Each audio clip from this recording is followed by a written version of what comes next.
Hi, everybody. I'm Dr. Greg Sloop, and it's time for Live at 5 on this Thursday, January 23rd, 2025. I am driving today, going to make a pastoral visit down in South Carolina. So I have pre recorded this. Hope you'll forgive us, but we are glad to be with you today to talk about Matthew chapter 17. We're in our journey through the New Testament. We're up to Matthew 17 today. Several things in this passage that are so interesting, and I hope that you will stick around to the very end. We're looking, as I said, Matthew 17, and we're starting in verse 1, which chronicles the transfiguration, one of those amazing, almost otherworldly kind of things that happen in the life of Jesus Christ. Verse 1 starts like this. Now, after 6 days, this is after yesterday, all the back and forth with the Pharisees and then the teaching and revelation to the disciples of Jesus' death and that he's the king and all the other things that happened in the passage we read yesterday, which was Matthew 16. Now today, after 6 days, they were taking a hiatus, it looks like. Jesus took Peter, James, and John, his brother, led them up on a high mountain by themselves, and he was transfigured before them. His face shone like the sun, and his clothes became as white as the light. And behold, Moses and Elijah appeared to them, talking with them. Then Peter answered and said to Jesus, Lord, it is good for us to be here. If you wish, let us make here 3 tabernacles, one for you, one for Moses, and one for Elijah. While he was still speaking, behold, a bright cloud overshadowed them. And suddenly a voice came out of the cloud, saying, This is my beloved Son, in whom I am well pleased. Hear him. And when the disciples heard it, they fell on their faces and were greatly afraid. But Jesus came and touched them and said, Arise, and do not be afraid. And when they lifted up their eyes, they saw no one but Jesus only. What are the points to ponder here? Well, this is one of the most dramatic events of the earthly ministry of Jesus. The disciples had seen some pretty amazing things, but the transfiguration was a feast for the senses. It seems that the team may have had about 1 week of no activity since the last debate with the Pharisees. This is not certain, but the wording seems to suggest it. They went up on a high mountain, and Jesus changed, shining like the sun. 2 spiritual figures, presumed to be Elijah and Moses, great prophets, appeared and had a conversation with Jesus. How astounding this must have been for the disciples that day. Peter, boisterous as usual, he always had to say something, wanted to build 3 tents for the 3 shining figures and never leave the mountain. Wasn't that just like Peter? And about this time, a voice boomed from a cloud, much like at the baptism of Jesus. And the Father spoke his approval of the Son, and the disciples hit the ground on their faces in fear. Jesus told them to get up and not be afraid, which they did. By this time, though, Moses and Elijah were gone, and the cloud had disappeared. Well, what about after the mountain? Well, now as they came down from the mountain, Jesus commanded them, saying, Tell the vision to no one until the Son of Man is risen from the dead. That's verse 9. Verse 10.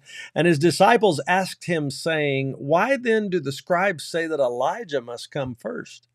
Jesus answered and said to them, Indeed, Elijah is coming first and will restore all things. But I say to you that Elijah is already come.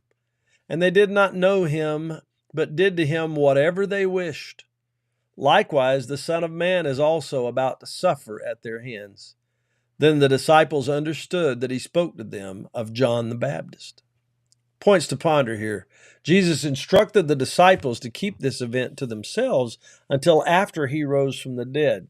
The disciples questioned him then, What about Elijah? Why did they say he has to come first? Well, he explained he'd already come. The scribes didn't recognize him. They persecuted him. Eventually, the dignitaries in the Jewish faith killed him, and then they knew that it was John the Baptist. And he also told them that he would have to die by the actions of those same religious leaders. Jesus then gives an instruction about faith. Verse 14, When they had come to the multitude, a man came to him, kneeling down to him and saying, Lord, have mercy on my son, for he is an epileptic and suffers severely. for he often falls into the fire and often into the water. So I brought him to your disciples, but they could not cure him." Then Jesus answered and said, "O faithless and perverse generation, how long shall I be with you? How long shall I bear with you? Bring him here to me." And Jesus rebuked the demon, and it came out of him, and the child was cured from that very hour. Then the disciples came to Jesus privately and said, "Why could we not cast it out?" So Jesus said to them, "Because of your unbelief. For assuredly I say to you, if you have faith as a mustard seed, you will say to this mountain, 'Move from here to there,' and it will move, and nothing will be impossible for you. However, this kind does not go out except by prayer and fasting." Well, we got some points to ponder here. Jesus came upon a multitude. A man approached him on behalf of his epileptic son. He explained that he had nearly been killed by fire and water during his seizures. He then said that he had brought him to the disciples, but they couldn't help him. Jesus called them out, called out the faithlessness of those who could not take authority over this disease, and he called for the boy.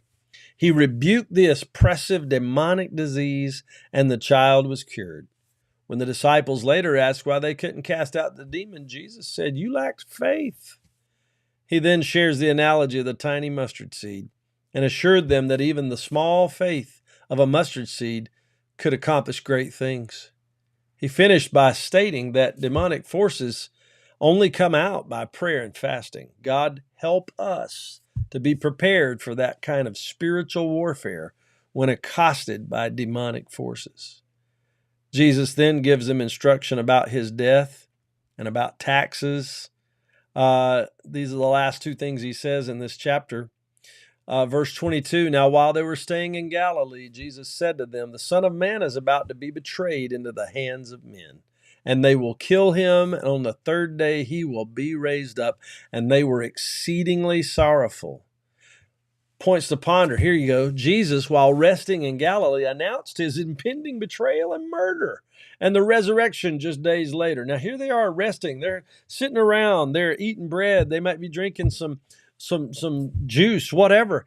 And then Jesus says, "Listen, they're going to kill me, and then I'm going to rise again." And while the disciples were sad, they had to accept that this was the plan for the salvation of the world. He then gives them instruction about taxes. They had come to Capernaum. Those who received the temple tax came to Peter and said, "Does your teacher not pay temple tax?" And he said, "Yes." And when he had come into the house, Jesus anticipated him, saying, "What do you think, Simon? From whom do the kings of the earth take customs or taxes? From their sons or from strangers?" Peter said to him, "From strangers." Jesus said to him, "Then the sons are free. Nevertheless, lest we offend them, go to the sea, cast in a hook, and take the fish that comes up first. And when you've opened its mouth, you will find a piece of money. Take that and give it to them for me and you." Here's you some points to ponder. Jesus gives Peter an answer to the question of the tax collectors. It was in the form of a question. "Peter, do kings tax their subjects, or do they take taxes from their vanquished enemies and strangers?"